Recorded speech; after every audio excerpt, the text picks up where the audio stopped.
અનંત કલ્યાણના કરનારા અચિંત્ય ચિંતામણી દેવાધિદેવ પરમાત્મા મહાવીર પ્રભુના શાસનને પામેલા પંચમ ગણધર સુધર્મા સ્વામી મહારાજ આપણી સમક્ષ જય વીરાય સૂત્ર દ્વારા પરમાત્માને પ્રાર્થના કરવાનો એક સરસ મજાનો રસ્તો ખોલી આપે છે. આખી દુનિયામાં ભટકવાને બદલે જ્યારે પણ કોઈ પણ મુશ્કેલી આવે, ચાલ્યા જાઓ પરમાત્માના મંદિરમાં, ચાલ્યા જાઓ પ્રભુના ચરણોમાં. તમે બોલો છો હરિહંતા મેં શરણમ, સિદ્ધા મેં શરણમ, એવી રીતના હરિહંતે શરણમ પવજ્જામિ, સિદ્ધે શરણમ. શેના માટે? પ્રભુના શરણે, પ્રભુના ચરણે બંને રીતે જવાય. તમારા આત્માના કલ્યાણ માટે પણ જવાય અને તમારા સંસારની અંદર થતા આર્ત ધ્યાન, અપધ્યાન, હાઈવોય અને રોકકડ એનાથી બચવા માટે પણ પ્રભુના જ શરણે જવાય. દુનિયામાં કોઈના શરણે નહીં, એકમાત્ર પ્રભુના શરણે ચાલ્યા જાઓ.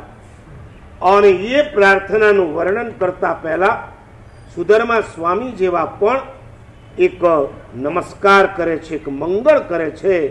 હે પરમાત્મા, તમારો જય.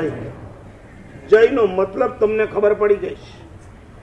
જય એટલે બીજું કાંઈ નહીં, હે પ્રભુ તમે અમારા હૃદય કમળમાં વાસ કરો. અનંત કાળથી અશુભ ભાવને લઈને બેઠા છે.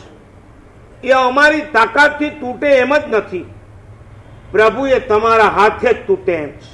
કેટલીક વસ્તુ એવી હોય, ઘણા એમ કે હું દાંતથી તોડી નાખું.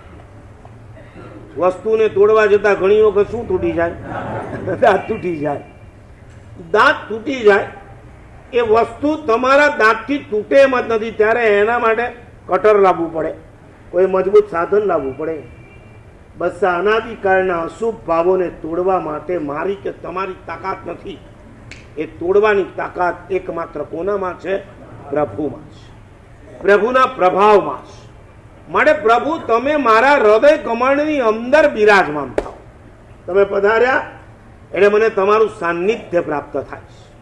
બે પ્રકારના સાનિધ્ય હોય, નંબર 1 દ્રવ્ય સાનિધ્ય અને નંબર 2 ભાવ સાનિધ્ય.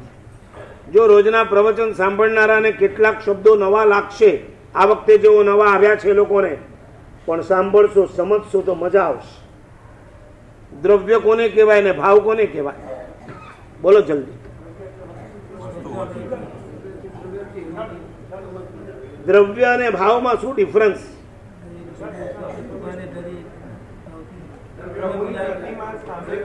નહીં, પાછળ વાળાને બોલવા દો, આગળ વાળા નહીં. શું? ઓકે, અધ્યવસાયની જરૂર પડે છે. દ્રવ્ય એટલે વસ્તુ, ભાવ એટલે પરિણામ. સિમંદર સ્વામી ની પાસે તમે જઈને ઉભા રહી જાઓ તો એ તમારા માટે દ્રવ્ય, કારણ કે સાક્ષાત વસ્તુ તમારી પાસે, વ્યક્તિ હાજર છે. તો એમનું સાનિધ્ય એ દ્રવ્ય સાનિધ્ય કહેવાય. નો ડાઉટ એમાં ભાવ ભળે તો દ્રવ્ય અને ભાવ ઉભય થઈ ગયું. પણ શાંતિનાથ દાદા એમની પ્રતિમાની સામે તમે ઉભા રહ્યો ત્યારે શાંતિનાથ રિયલમાં આપણી સામે છે ખરા? નથી.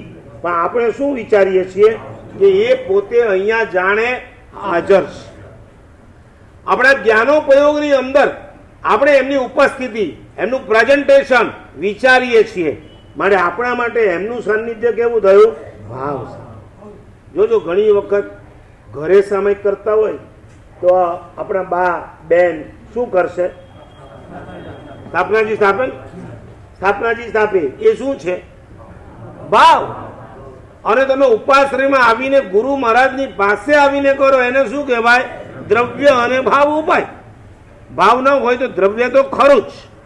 તો રિયલમાં વ્યક્તિ હાજર હોય, એ દ્રવ્ય નિક્ષેપો એ પરલોકમાં ચાલ્યા ગયા, મોક્ષમાં ચાલ્યા ગયા, અને ઉપયોગ રૂપે આપણે એમને યાદ કરીએ તો એ કયો નિક્ષેપો? ભાવ નિક્ષેપ. તો અહીંયા જય વિયરાય જે બોલીએ છીએ ને, દ્રવ્ય સાનિધ્ય નથી ભગવાનનું. ભગવાનનું કયું સાનિધ્ય છે? ભાવ.